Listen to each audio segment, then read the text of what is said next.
Bonjour bien-aimés, je suis le pasteur Julien Goumou et certains de mes enfants aiment bien m'appeler Mama Chouchou. Je suis très ravie de vous retrouver encore ce matin pour pouvoir partager un petit bout de l'évangile. Nous allons donc lire dans 1 Pierre chapitre 2 à partir du verset 11. Il est écrit: Bien-aimés, je vous exhorte comme étrangers et voyageurs sur la terre à vous abstenir des convoitises charnelles qui font la guerre à l'âme. J'ai beaucoup aimé lire ce passage biblique parce qu'il nous rappelle quelque chose que nous avons très souvent tendance à oublier. Nous avons tendance à oublier que nous sommes juste de passage sur la terre, nous sommes juste des voyageurs, nous sommes juste des étrangers. Et très souvent, cela est caractérisé par notre acharnement à posséder les choses de la terre. Nous courons après les diplômes, nous courons après des foyers stables, des enfants, des époux, des conjoints, la richesse, la gloire. Et parfois nous courons si bien que nous oublions que toutes ces choses-là, nous devons les posséder temporairement. Elles ne sont pas l'objectif de notre mission sur terre. Et là, la parole de Dieu nous rappelle de façon très ferme que nous ne sommes que des étrangers et voyageurs. Ça veut dire que notre véritable destinée se trouve ailleurs que sur la terre. Nous avons été destinés pour l'éternité.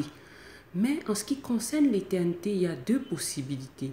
On peut passer l'éternité soit avec Dieu, ce qui est la meilleure des situations, soit dans les temps ardents de feu qui est réservé pour tous ceux qui désobéissent à Dieu. Mais Dieu, dans sa pensée initiale pour l'homme, l'a prédestiné pour l'éternité avec lui, l'a prédestiné pour le bonheur avec lui. Aujourd'hui encore, il est question de faire un choix pour pouvoir confirmer cette volonté que notre Seigneur a eue à la création du monde, de faire en sorte que nous puissions partager l'éternité avec lui. Le choix, il est quotidien. Si nous nous livrons aux convoitises charnelles, si nous acharnons à posséder et si nous oublions Dieu, oui, il sera difficile par la suite d'espérer passer l'éternité avec lui. Parce que s'il nous admettait même dans l'éternité auprès de lui, qu'irions-nous faire là-bas avec des cœurs chargés de convoitises? Nous irions convoiter tout ce qui se trouve au paradis. Ce ne serait pas excellent comme situation. Alors ce matin, bien-aimés, je voudrais que nous puissions nous arrêter un moment et que nous puissions réfléchir à notre destinée. Comment allons-nous retourner à Dieu? Comment, après notre voyage, notre pèlerinage sur terre, comment allons-nous rendre nos âmes à Dieu? Est-ce que ces âmes seront dans un état de sainteté, de pureté? Est-ce que ces âmes seront arrivées au terme de leur parcours sur terre dans une excellente préparation, dans une pureté absolue? Alors, bien aimé, ce que je voudrais, c'est que nous puissions nous arrêter un moment et que chacun fasse le bilan de sa vie. Comment est-ce qu'elle a été menée jusqu'à l'heure?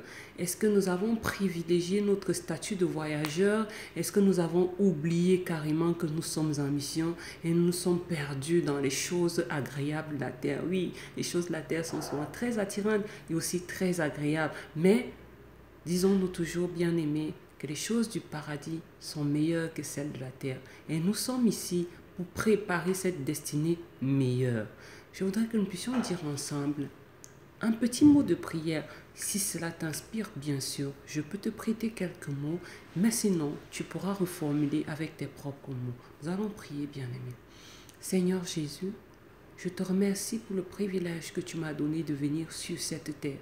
Tu m'as donné le souffle de vie et tu m'as donné l'occasion de venir ici comme un pèlerin, comme un voyageur afin de préparer mon éternité. Seigneur, je te prie de me pardonner pour tout ce que j'ai entrepris en oubliant que j'étais tout simplement de passage. Je te prie de me pardonner pour toutes les fois où je me suis écarté de ma mission principale qui est de préparer mon éternité et d'aider les autres aussi à préparer leur éternité. Aujourd'hui, je me dispose entre tes mains. Fais de moi un excellent pèlerin qui n'oublie pas sa mission et qui n'hésite pas à prendre les moyens spirituels que tu lui donnes pour accomplir cette mission. Merci Seigneur de m'exaucer. Au nom tout-puissant de Jésus-Christ. Amen. Je te souhaite, bien-aimé, une excellente journée dans la présence de Dieu. Que l'Esprit de l'Éternel soit ta consolation et qu'il soit ta bénédiction. À très bientôt.